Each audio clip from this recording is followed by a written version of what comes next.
ನೋಡ್ತಾ ಇರೋದು one India Kannada, ನಾನ್ ಪ್ರತಿಮಾ. So ನೀವು ಕೂಡ ಗಮನಿಸ್ತಾ ಇದ್ದೀರಾ ದೆಹಲಿ ಗದ್ದುಗೆ ಯಾರ ಕೈವಶಕ್ಕೆ ಹೋಗ್ತಾ ಇದೆ ಅನ್ನೋದನ್ನ. ಸೊ ಎಲ್ಲರೂ ಕೂಡ ಒಂದ್ ಕಡೆ ಎಕ್ಸಿಟ್ ಪೋಲ್ ನೋಡಿದ್ಮೇಲೆ ಬಿಜೆಪಿಗೆ ಗೆಲುವು ಅಂತಾನೆ ಅನ್ಕೊಂಡಿದ್ರು. ಅದು ನಿಜ ಕೂಡ ಆಗ್ತಾ ಇದೆ. ಯಾಕೆಂದ್ರೆ ಗೆದ್ದೇ ಗೆಲ್ತೀವಿ ಅನ್ನೋ ಆತ್ಮವಿಶ್ವಾಸ ಇತ್ತು. ದೆಹಲಿ ಮತ್ತೆ ನಮ್ಮ ಪಾಲಾಗುತ್ತೆ, ಅದು 3ನೇ ಬಾರಿಗೆ ಅನ್ನುವಂತ ಆತ್ಮವಿಶ್ವಾಸ ಇತ್ತು. ಬಟ್ ಅದ್ಯಾವುದು ಕೂಡ ಆಗ್ಲಿಲ್ಲ. ಹಾಗೆ ಇಲ್ಲಿ ಇನ್ನೊಂದು ವಿಚಾರ ಗಮನಿಸಲೇಬೇಕು.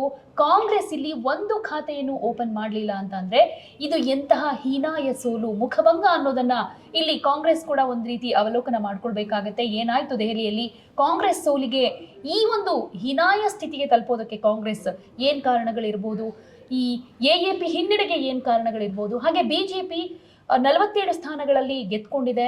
ಹಾಗೇನೆ ಬಹುಮತ ಪಡೆದುಕೊಂಡು ಸರ್ಕಾರ ರಚನೆ ಮಾಡೋದಕ್ಕೆ ಎಲ್ಲಾ ಸಿದ್ಧತೆಗಳನ್ನ ಈಗಲೇ ಶುರು ಮಾಡ್ಕೊಳ್ಳೋ ಲಕ್ಷಣಗಳು ಕೂಡ ಕಾಣಿಸ್ತಾ ಇರೋದ್ರಿಂದ ಈ ಎಲ್ಲ ಫ್ಯಾಕ್ಟರ್ಗಳ ಬಗ್ಗೆ ನಾವು ಕೂಡ ಚರ್ಚೆ ಮಾಡೋಣ.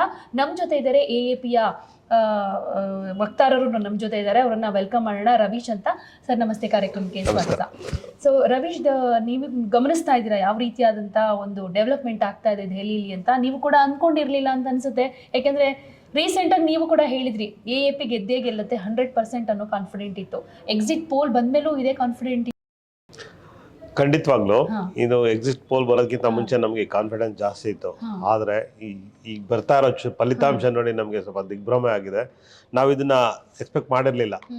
ಆದ್ರೆ ಇಲ್ಲಿ ಡೆಲ್ಲಿನಲ್ಲಿ ಏನಾಗಿದೆ ಅಂತಂದ್ರೆ ಬಿಜೆಪಿಯವರು ಅವ್ರಿಗಿರೋ ಅಂತ ಅಧಿಕಾರವನ್ನ ದುರ್ಬಳಕೆ ಮಾಡಿಕೊಂಡು ಸರ್ಕಾರದ ಸಂಸ್ಥೆಗಳನ್ನು ದುರುಪಯೋಗ ಪಡಿಸ್ಕೊಂಡು ಇವತ್ತು ಜನರಿಗೆ ನಮ್ಮ ಬಗ್ಗೆ ಇಲ್ಲ ಸಲ್ಲದ ಆರೋಪಗಳನ್ನು ಮಾಡಿ ಜನರ ದಿಕ್ಕು ತಪ್ಪಿಸಿ, ದಾರಿ ತಪ್ಪಿಸಿ ಇವತ್ತು ಅವರು ತಾತ್ಕಾಲಿಕವಾಗಿ ಇದರಲ್ಲಿ ಯಶಸ್ವಿಯಾಗಿದ್ದಾರೆ. ಬಟ್ ಮುಂದಿನ ದಿನಗಳಲ್ಲಿ ನಾವು ಇದ್ರ ಬಗ್ಗೆ ಹೋರಾಟ ಮಾಡ್ತೀವಿ.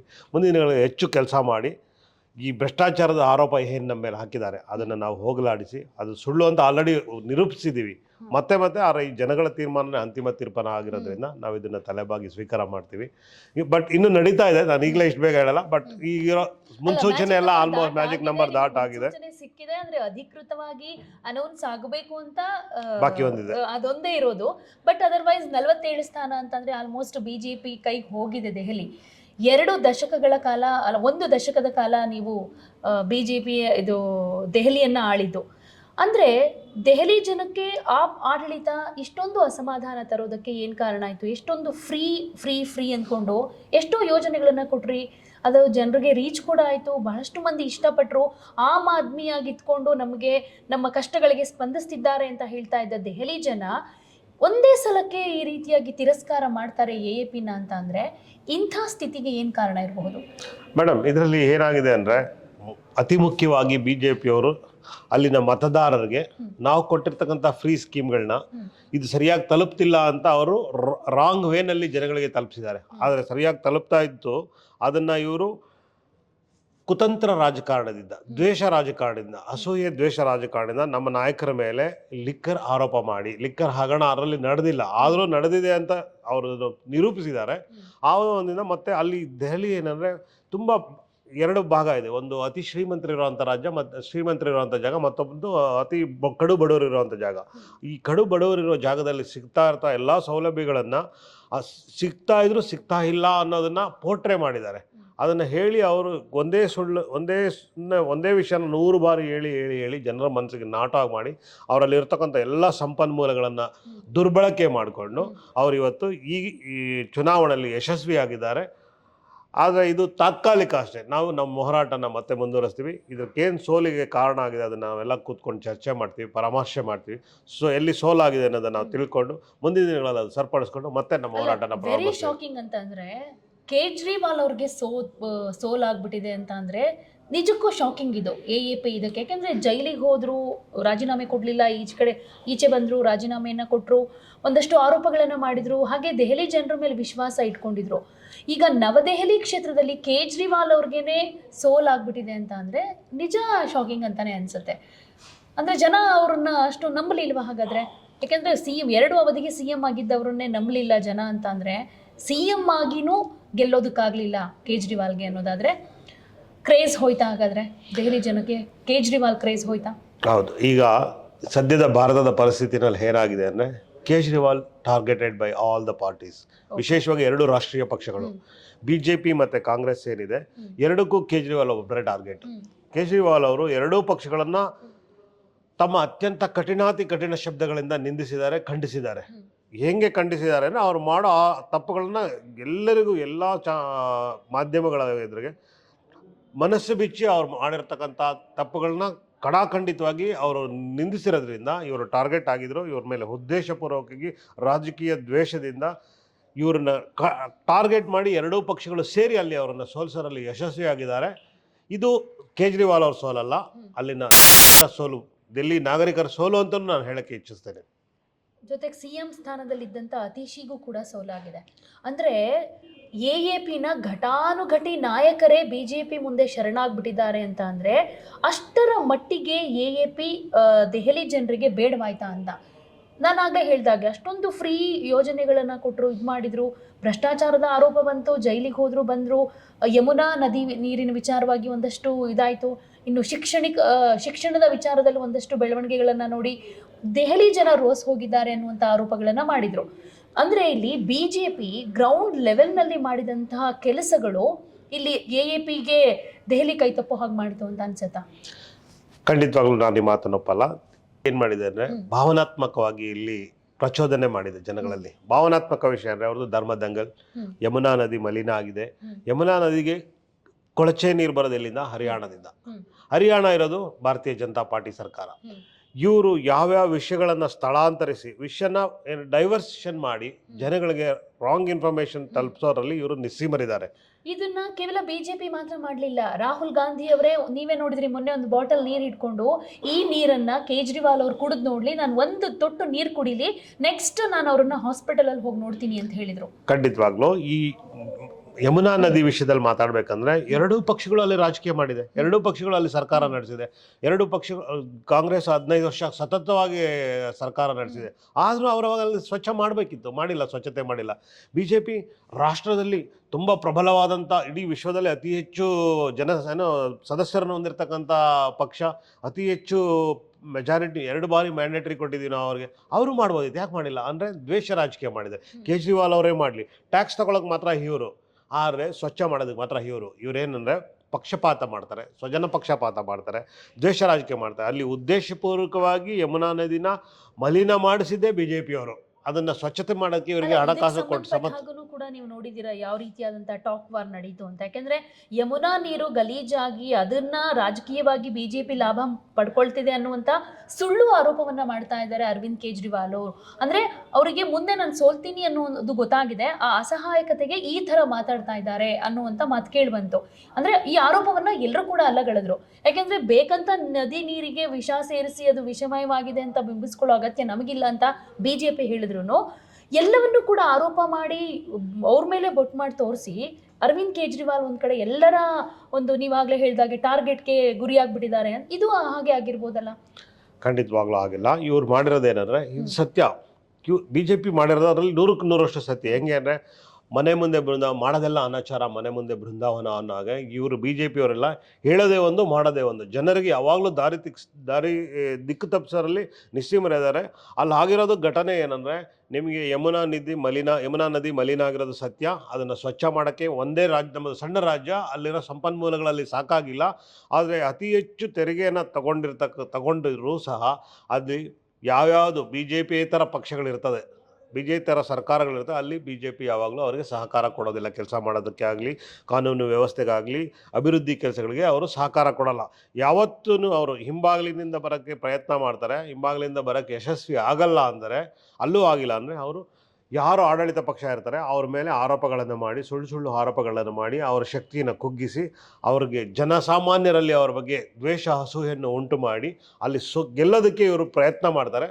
ಅದರಲ್ಲಿ ಇವತ್ತು ಅವರು ಯಶಸ್ವಿ ಆಗಿದ್ದಾರೆ ತಾತ್ಕಾಲಿಕವಾಗಿ. ಈಗ ನೀವು ಯಮುನಾ ನದಿ ನೀರಿನ ವಿಚಾರ ಮಾತ್ರ ಅಲ್ಲ, ಈಗ AAPಯ ಸೋಲಿಗೆ ಕೆಲವೊಂದು ಕಾರಣಗಳನ್ನ ನೋಡ್ತಾ ಹೋದ್ರೆ ಇಲ್ಲಿ ಯಮುನಾ ನದಿ ವಿಚಾರ ಮಾತ್ರ ಬರೋದಿಲ್ಲ, ಒಂದು ಭ್ರಷ್ಟಾಚಾರದ ವಿಚಾರ ಬರುತ್ತೆ. ನಿಮ್ಗೆ ಗೊತ್ತಿರೋ ಹಾಗೆ ಅಬಕಾರಿ ನೀತಿಯಲ್ಲಿ ಆದಂಥ ಹಗರಣ, ಇವೆಲ್ಲವೂ ಕೂಡ ಕೌಂಟ್ ಆಗ್ತಾ ಹೋಗುತ್ತೆ.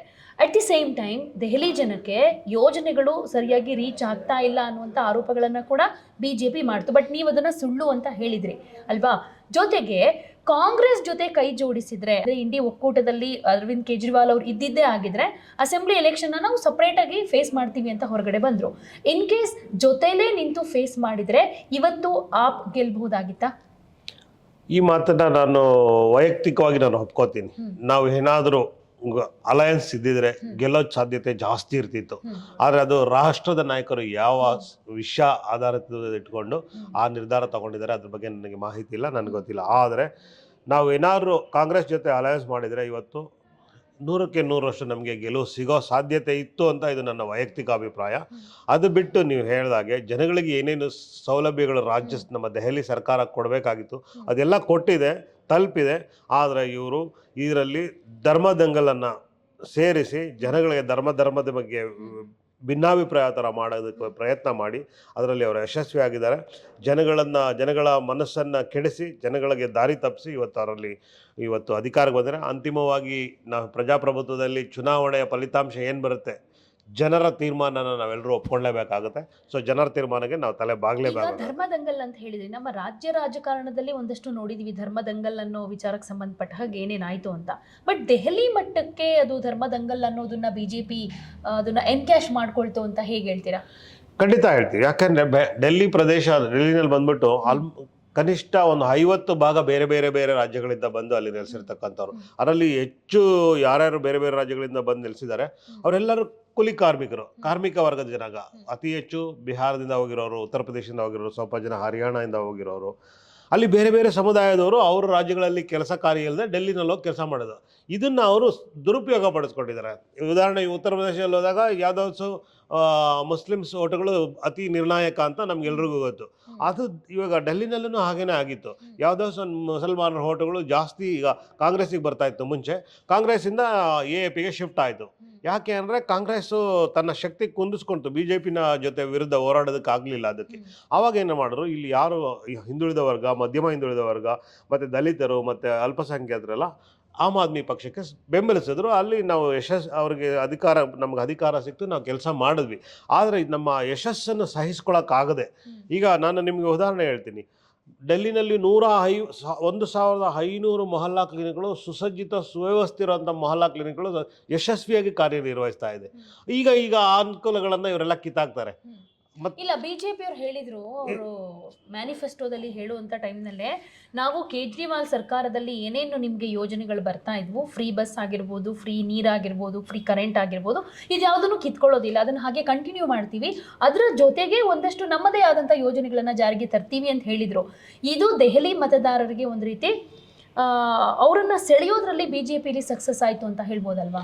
ತಾತ್ಕಾಲಿಕವಾಗಿ ಅವರು ಅದರಲ್ಲಿ ಯಶಸ್ವಿ ಆಗಿರ್ಬೋದು. ಇವ್ರು ಹೆಂಗೆ ದೂರದ ಬೆಟ್ಟ ನುಣ್ಣದಾಗೆ ಅನ್ನೋಗೆ ಈ ಬಿಜೆಪಿ ಅವ್ರು ಏನು ಹೇಳ್ತಾರೆ, ತಾತ್ಕಾಲಿಕ ಅಂತ ಯಾಕೆ ಈ ವರ್ಡ್ ಯೂಸ್ ಮಾಡ್ತಿದ್ದೀರಾ? ಏನಕ್ಕೆ ಅಂತ ಅಂದ್ರೆ ಇಲ್ಲಿ ಇನ್ನೊಬ್ರು ಸಹಾಯ ಇಲ್ಲದೆ ಬಹುಮತದಿಂದ ಸರಳ ಬಹುಮತವನ್ನು ದಾಟಿ 47-48 ಬಂದಿದೆ ಅಂತ ಅಂದ್ರೆ ಇಲ್ಲಿ ಬೇರೆ ಯಾರು ಸಹಾಯ ಬೇಕಾಗಿರುವಾಗ ತಾತ್ಕಾಲಿಕ ಅಂತ ಯಾಕೆ? ನಾನು ಏನಕ್ಕೆ ಈ ಪದ ಬಳಕೆ ಮಾಡಿದೆ ಅಂತಂದ್ರೆ, ನಮ್ಮ ರಾಜ್ಯದಲ್ಲಿ ಬಿಜೆಪಿ ಯಾವತ್ತೂ ಸಹ ಸಂಪೂರ್ಣವಾಗಿ ಬಹುಮತಕ್ಕೆ ಬಂದಿಲ್ಲ. ಬೇರೆ ಬೇರೆ ಪಕ್ಷಗಳ ಸಹಕಾರದಿಂದ ಬಿಜೆಪಿ, ಅದರಲ್ಲೂ ವಿಶೇಷವಾಗಿ ಕುಮಾರಣ್ಣ ಸಾಹೇಬ್ರ ಸಹವಾಸ ಅಂದರೆ ಅವರ ಒಂದು ಆಶೀರ್ವಾದದಿಂದ ಇರ್ಬೋದು ಅಥವಾ ಅವರ ಸಹಯೋಗದಿಂದ ಇವತ್ತು ಅಧಿಕಾರಕ್ಕೆ ಬಂದರು. ಮತ್ತೆ ಚುನಾವಣೆಯಲ್ಲಿ ಆಪರೇಷನ್ ಮಾಡಿದ್ರು, ಮತ್ತೆ ಯಶಸ್ವಿ ಆದರು, ಮತ್ತೆ ಹೋಯ್ತು. ಒಂದು ಬಾರಿ ಸಂಪೂರ್ಣವಾಗಿ ಇವರು ಅಧಿಕಾರನ ಕಂಪ್ಲೀಟ್ ಮಾಡೋಕ್ಕಾಗಿಲ್ಲ. 3 ಮುಖ್ಯಮಂತ್ರಿ 4 ಮುಖ್ಯಮಂತ್ರಿಗಳನ್ನ ಚೇಂಜ್ ಮಾಡ್ಕೊಂಡು. ಅದೇ ರೀತಿ ಡೆಲ್ಲಿನಲ್ಲೂ ಸಹ ಜನ ಇವ್ರಿಗೆ ಏನು ನೋಡಿ ಆಶೀರ್ವಾದ ಮಾಡಿದಾರೋ ನಮಗೆ ಗೊತ್ತಿಲ್ಲ. ಅವರು ಆಶ್ವಾಸನೆಗಳನ್ನ ಕೊಟ್ಟಿರೋದನ್ನು ನೋಡಿದಾರೋ ಅಥವಾ ಇಲ್ಲ ರಾಷ್ಟ್ರದಲ್ಲಿ BJP ಸರ್ಕಾರ ಇದೆ, ರಾಜ್ಯದಲ್ಲಿ BJP ಸರ್ಕಾರ ಬಂದರೆ ಏನು ಡಬಲ್ ಇಂಜಿನ್ ಅಂತ ಒಬ್ಬ ಸರ್ಕಾರ ಬಂದರೆ ನಮಗೆ ಅನುಕೂಲ ಆಗುತ್ತೆ ಅಂತ ಅಂದ್ಕೊಂಡು ವೋಟ್ ಮಾಡಿದ್ದಾರೆ.